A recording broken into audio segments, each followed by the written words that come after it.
I'm John Strohmeyer, and this is the 5-Star Counsel Podcast. The market for legal services is shifting, and lawyers who don't adapt will be left behind.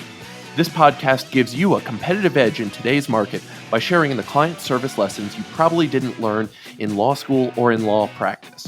Let's start the show. Welcome back to the 5-Star Counsel Podcast. This week we're talking with Jess Birken of Birken Law. We're going to be focusing on her Win the Day checklist. Now, this isn't just an average to-do list. This is how Megan prioritizes her workflow every day to make sure that she gets the right things done first. We don't want to think that email is our task list or even that email is our most important priority. We want to make sure that the things that we need to do consistently are done consistently. And the way that Jess has set up her day and her checklist, it makes sure that her service is delivered consistently and hopefully makes it a little bit more idiot-proof. So enough of me explaining it. Let's talk to Jess and get the real deal from her. Hey, 5-Star listeners. Before we start, I want to tell you about our amazing sponsor, Smith AI. Smith AI is a virtual receptionist service for small businesses with a specialty in working with solo and small law firms. I signed up with them within weeks of starting my firm because they are affordable for even the smallest solo practice. Their friendly receptionists respond to potential clients in Spanish or English, screen and schedule new leads, and can even take payments. And now they're answering calls 24 hours a day. So even when you're asleep, they're still working. Even beyond the phone, they've got live agents and chatbots ready to capture leads on your website, by text, and by Facebook Messenger. Smith's friendly gatekeepers can staff your front line so you can work uninterrupted. You can finally have the peace of mind that while you're working, you're not missing out on future work. Plans start at just $70 a month for calls and $100 a month for chats. Smith AI is offering a free trial, and our podcast listeners get an extra $100 discount code with promo code 5-STAR. That's FIVESTAR.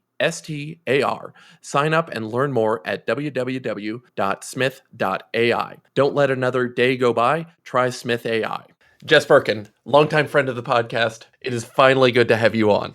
Oh, I am so glad to be here, friend. Thank you for having me. Of course. Jess, we're going to be talking about a number of things. We're going to start with your Win the Day checklist, which the reason I brought you on, and we had to talk through this because we had all sorts of different names going around for this. But what I really liked was it's a way for you to provide some consistency and, as you put it, idiot-proofing your day. And that's what a lot of service comes down to. We want to get off the roller coaster of service where you have good clients and then you have bad delivery for other clients and you never know which one's going to happen until you're done. And so a lot of this comes down to how can we make it idiot proof for everybody who's working for you of this is what happens next. And so I'm going to turn it over for you to explain your Win the Day checklist, and we're just going to keep on going from what you explained. Yeah. Okay. Hooray. So I think we were just, because you and I are friends, so I think we were just having like a personal conversation when I mentioned this, and it is sort of a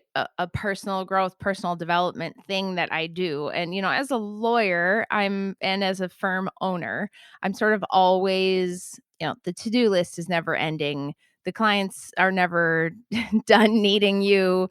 And so you can kind of get caught in this like sense of like overwhelm, or I'm not doing enough, or I didn't do enough, or like, what the hell did I even get done today?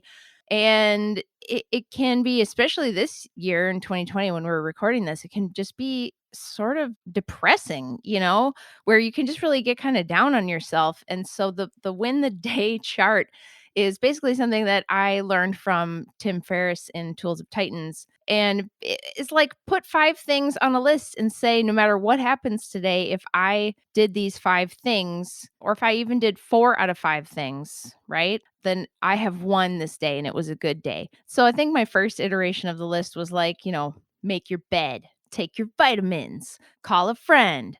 My list this year, I sort of got away from doing it. And then with the year just being so crazy, I've had to go back to it as like this is my grounding force. Like, I need to feel like I have won the day. You've won anything at all.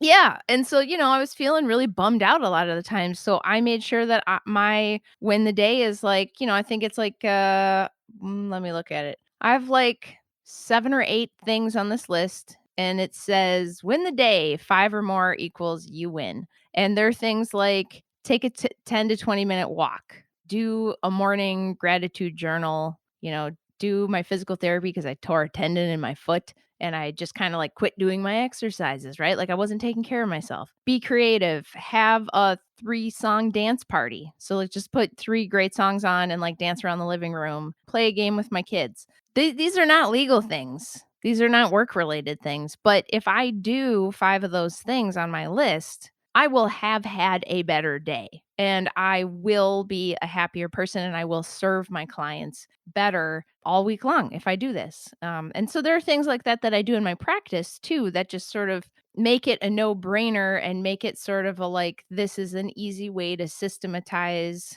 serving my clients consistently every time. Because if I do that consistently every time and I meet my own standards, then I win for the clients as well. Exactly. So you were talking about your personal win the day checklist. What does it look like in your firm win the day checklist? Well, so I'm a solo. So I'm the only lawyer, but I do have a wing woman, as I like to call her. Her name is Megan, and she works with me full time. So it's just the 2 of us, and I have like an extended team. I have somebody who does web design for me, and I have somebody, but they're not all day, every day, and they don't work with my clients. So we have what would be called a very agile workplace. I'm a big fan of John Grant, who taught me how to do Kanban.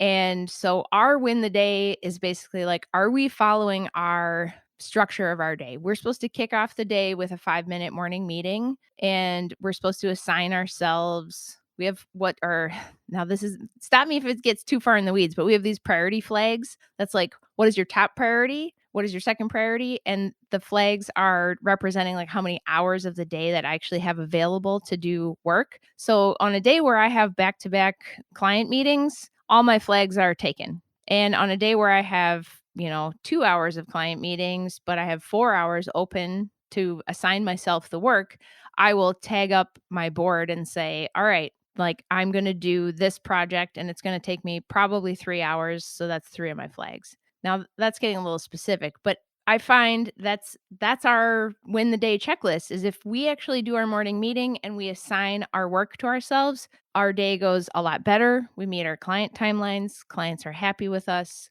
So that really is the thing. And then this year, because we gave up our office and started working from home, we have added a 5-minute end of day meeting because the lines between work and non-work were getting very blurry, where there was no official end to the day because you're in your apartment or your house and that's where you do your work and that's where you do your life. And then it's easy to just sit there and keep working until 9 p.m. at night if you've got lots of stuff to do. So we actually have an end of the day meeting, which put a cap on the day and was a way to set a boundary like, okay, now I'm done. Because the big pile of client work and law firm management stuff will always be there. There's no end to that to-do list. So you have to just kind of call it and say, now I'm done and I'm going to go have my 3-song dance party or whatever I'm going to do. Interesting, yeah, because now that we're not in person as much, having that, at first just a daily check-in for every day that you and Megan are working together.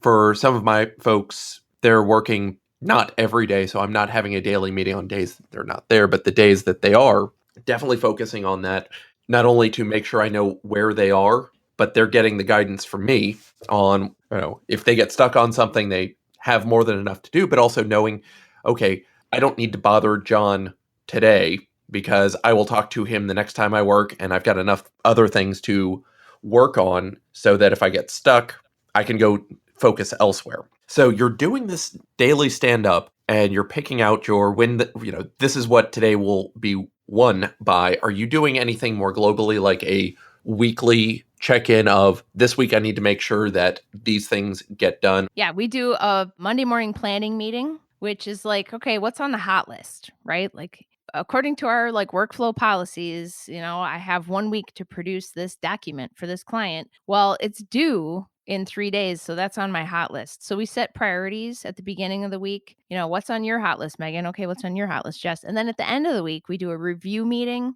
to see did we actually accomplish the things that we said were our top priority, because you're all familiar with that drill. You say, oh, I'm going to work on the Smith matter. The Smith matter is my top priority. And then tyranny of the urgent living in your inbox, whatever happens, you don't actually do what you said on Monday was your top priority for the week. So that's a way for us to check in. And those little daily stand-ups are, like a micro version of that too. Well, I said yesterday I was going to do X, and if I didn't do X, I have to admit that to my team that, well, I actually didn't get X done. So we do have a weekly planning and a weekly review meeting. And then we also have a month end meeting where we look at, the month overall. And, we have firm goals. And so we're checking in on those at our weekly review meetings as well.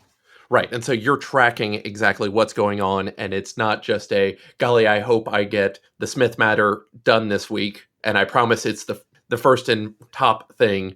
You're actually following up to make sure it did happen. And then I'm sure at the beginning, you were less good than you are now about Smith matter needs to be done. How do you resolve it when you've said Monday, Smith is the number one thing to get out of here, and Friday afternoon rolls around and Smith is still on your desk as your number one burning priority? Yeah, right? And that Yeah. happens because I'm only human. Sometimes, so first of all, the hot list can't be too large. So that's a mistake that I made a lot. Like, oh, these 6 things are my top priority for this week. No, let's try 2. And then it was like, no, actually, let's try 1. And if you get it done by Wednesday, great. You can add another one onto your hot list. Because what tends to happen is, you mean to work on the Smith file. The Smith file is the most important thing in your week. And then somebody calls with an emergency or new business comes in the door. And it's like, Gordon Gandler, always be closing. Got to make time for those consults. Whatever, right? Something that has to happen takes the place of the Smith file and you just don't get it done. So having that midweek kind of reality check and then making sure that the work in progress list is not too long are things that have really helped. Right. I mean, one of the things that I do is I will plan out the entire week on Sundays. Like Sundays when I come to, walk all the way across the house to the office, I'm going through all my daily sheets from the previous week. I'm printing out the calendar for the coming week as well as the week after it, just to have looked at it and have an idea of what's coming. And then I'm setting up, 5 sheets for me, like Monday, Tuesday, Wednesday, Thursday, Friday. And here's all the things that are planned each day. And I'm generally only writing those in just so I've handwritten my schedule, because that helps me remember what it is. And then I can look and see, all right, well, I'm going to have this break for half an hour. That means I will at most get to check emails. Don't plan on getting any of that done. And knowing, Sunday afternoon, Monday, I'm not going to get anything done other than jump from meeting to meeting, or I'm going to have lots of stuff, which means this is a day to pack in as many to-dos. And then I'm kind of flowing over from the Friday page. Here were the things that I had highlighted, and these are the ones that are still top priority, and writing them generally top to bottom. This is the one to do first so that I don't jump around. And it just helps that much more. But back to your, when the day checklist, what I've got are like what I call my AM triage of every day I need to jump on LinkedIn and like 3 different things on LinkedIn. It takes 15 seconds usually, but it's a small way to make sure that I show up in other people's feeds. And people will stay, keep that top of mind awareness. I jump into a couple of the forums that I'm on just to see if there's any way that I can contribute. Don't jump in and say, yeah, that's a great idea. But if I can contribute, that's the time to take that and do that then, respond to the helper reporter out requests if any made it through the filters, and get those done, and then move on. Because Yeah.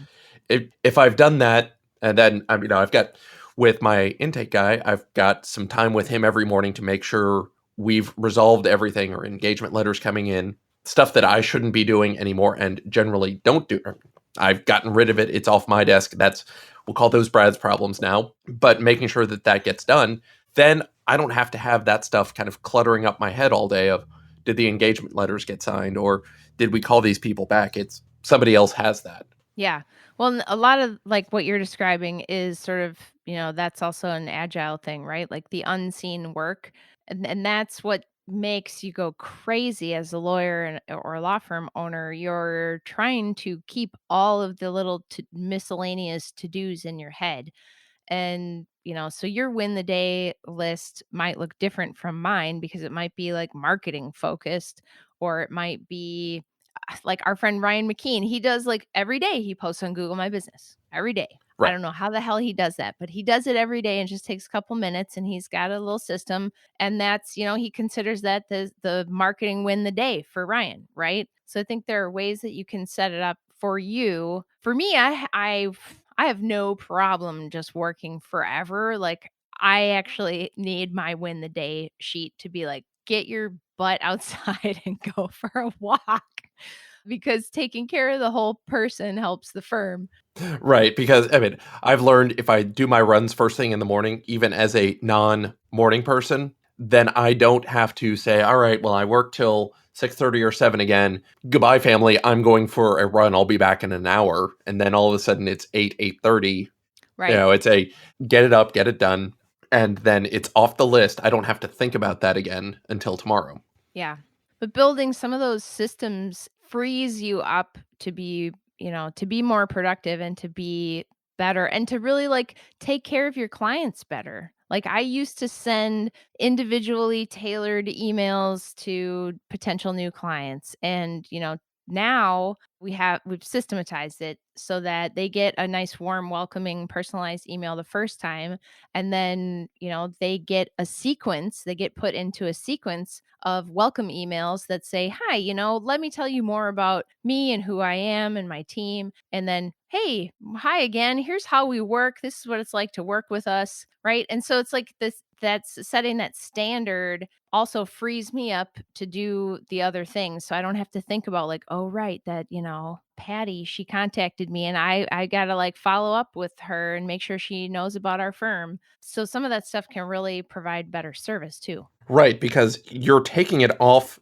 anybody's plate. Those sequences, it's not you hitting send on that. It's not Megan typing even a text expander into her email. It's whatever system you're using knows it's been 24 hours. Now I need to send this next email. Yeah.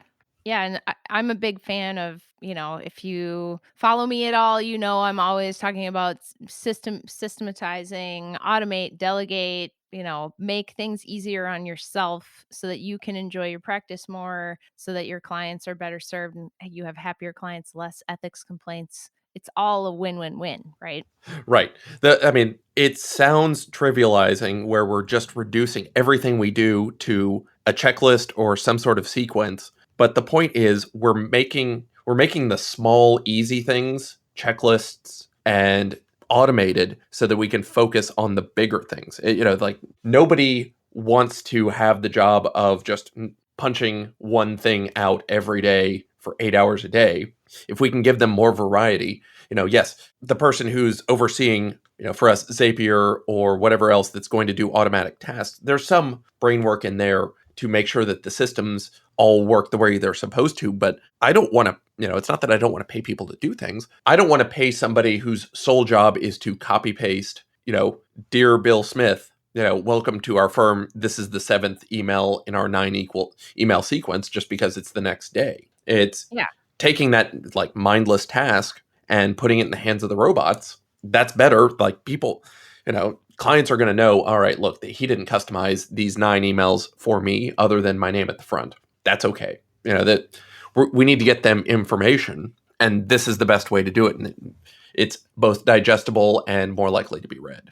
Well, and I feel like when you talk to lawyers about this stuff, they go like, "Well, I can't because my clients are super high maintenance." And then I always laugh and tell them that I work with nonprofits and I work with an entire board that's high maintenance usually. So if I can do it, you can do it, right? And frankly, like, you're taking some care and putting together an email sequence or a follow-up email or whatever that is and putting your full talent and heart into it that one time and getting it really really right is better than you forgetting to do it 47% of the time, or you had a bad day, or your trial didn't go the way you wanted and you come off a little like, attitude in your email that was welcoming the client because you didn't even realize it, but you're just not having in a great headspace to be communicating with your potential new client. So all of that stuff is alleviated by just making it easier on yourself. And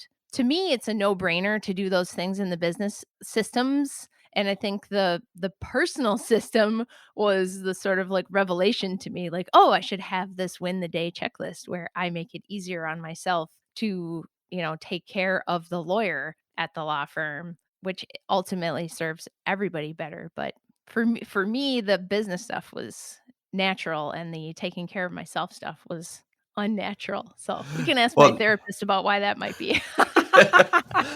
yeah, I mean, we've got to put the client first in a lot of ways, but in other more important ways, we have to take care of ourselves. But going back to the getting it right, lawyers love to make the perfect the enemy of the good on a lot of things. And so while I want to agree with, oh my God, pour your heart into an email sequence, the first thing I'd rather you do is just start and have something that even if it's mostly there, it's so much easier to come back and make the smaller tweaks later. I mean, I can't tell you the number of times I have one text expander that I use for sharing documents with clients. Like every time we send somebody some draft document, it's a text expander. And I just go in there every now and again, or when I see something, it's like, oh, this is a slightly different version and we can tweak it so I don't have to rewrite this again. Or these words can be transposed, or I can set it up so that I type the text expander in the email subject line in Outlook, and it puts in the right way to have the subject line so it doesn't get jumbled up with everything else. And then it tabs into the content and then it puts in their name. Just those minor improvements Well, that I'm just the not. idea that you can iterate. Yeah, Yes. Don't not do something because, well, gee, I don't know what the perfect welcome sequence would be. I'm not sure what would be on the best morning meeting agenda. Well, who cares? Just start having a morning meeting and you will figure it out as you go. You will go, "Oh, you know what doesn't work is that thing. Okay, well, we'll change it. Oh, you know what? Somebody wrote back to my welcome sequence and it seemed like they kind of thought I had a snarky attitude. Okay, maybe I need to look at my copywriting in that email." Those are just opportunities for improvement. I think, law school and lawyerism kind of beats that out of us in a way. Like we strive for perfection and to avoid all risk. And sometimes by avoiding all risk, we just do nothing. So I 100% agree. Like it's better to just start. You can always improve your system. right. Exactly. I mean, we just the no risk, if it's been done before, that is clearly the right way to do it, leads us to never do anything new, which doesn't help us or our clients. And that's not the right way. I mean, if you want to continue practicing like it's 1984, sure, go right ahead. There are plenty of lawyers doing that. You will be in good company. Nobody will ever second guess you, but you're also leaving a lot of clients' value on the table because you're not incorporating what can be done. And having practiced in a few places, having had associates younger than me who were already kind of indoctrinated into, well, lawyers have to do it this way, was odd to see. They were assumed to have been the technological wonderkins because they were the kids who were 2 or 3 years out of law school. Therefore, they knew it all. You ask them about things like Zapier and Calendly, and they're like, "What? The partners didn't tell us about that. Therefore, we can tell you all about Snapchat and TikTok and all these other things that have really no place in the practice, maybe in the Mhm. marketing side. Maybe. Yeah, maybe. Yeah, maybe. Yeah, Jordan Couch can tell us about all the clients he gets from his TikTok dance videos, but that Right. different story. But it really I'm is. gonna have to see if Jordan has TikTok dance videos now. You realize. I wouldn't have said it if they didn't exist. Okay, I'm going to look. Jordan, I'm coming for you. No, but getting back to what you had really gotten us onto was pushback from lawyers that were somehow special and unique, and therefore the laws of business and adapting to the modern environment. Like the more I go along on this path, the more I have, or the less tolerance I have for we're special. Well, it's baloney, and I mean, the proof is in the pudding, right? Like, I use that welcome sequence of emails for my potential clients, and, I routinely get people that respond to it, and they know it's automated because you know what? At the top of the first email, I say, "Hey, hi, this is Jess. This is an automated email." I come right out and say it because I'm a very upfront person, but people will respond and say that I was so impressed with your welcome sequence. That was so professional. I've never had a lawyer do that. They like write back and tell you that they find it credible and that it helped them make a decision to hire. So there's no reason that we shouldn't do it. I think there are a lot of things like that in the legal industry where we don't do it because no one ever taught us to. But that's not a reason to not try things or not try something new. Right. We're using the technical skill that is very good for us, which is following precedent and then applying it globally to how we run our business. And that's not a good thing. Right. What is that phrase? Like if every problem is a nail, every solution is a hammer. I don't know how that one goes. Right. I can't do it because I don't think that way. I got a whole toolbox. Yeah, we're not going to go there because we're going to waste a bunch more time trying to figure out exactly what that is. And I know our dear listeners already screaming at his headphones saying it's this. And, oh well, we'll figure it out later. Jess, this might be a good enough place to close up for now. Where can people find you if they would like to follow up and learn more from you? Oh, yes. You can find me on legal Twitter at Jess Birken, or you can catch me on my email list at hackyourpractice.lawyer. Jess, thanks so much for joining me today. Thanks for having me. It was super fun. Thanks so much for listening. You can find more info on us and get your free white paper on client service at 5starcounsel.com. You can get in touch with me at john@5starcounsel.com. If you enjoyed the podcast, please subscribe wherever fine podcasts are found and leave us a review wherever you can.